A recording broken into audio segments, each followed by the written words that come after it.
అర్జున ఉవాచ యోయం యోగస్త్వయా ప్రోక్తః సామ్యేన మధుసూదన ఏతస్యాహన్న పశ్యామి చంచలత్వాత్ స్థితిం స్థిరాం చంచలం హి మనః కృష్ణ ప్రమాధి బలవదృఢం తస్యాహం నిగ్రహం మన్యే వాయోరివ సుదుష్కరం.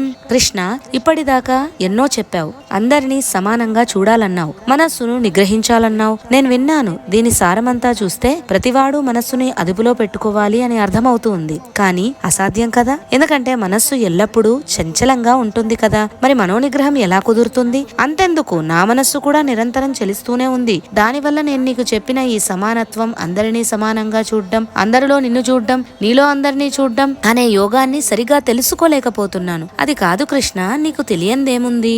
ఈ మనస్సు మహా చంచలమైనదయ్యా, చాలా ప్రమాదమైనది కూడా, చాలా బలమైనది, చాలా దృఢమైనది. ఈ మనస్సుని నిగ్రహించడం చాలా కష్టం.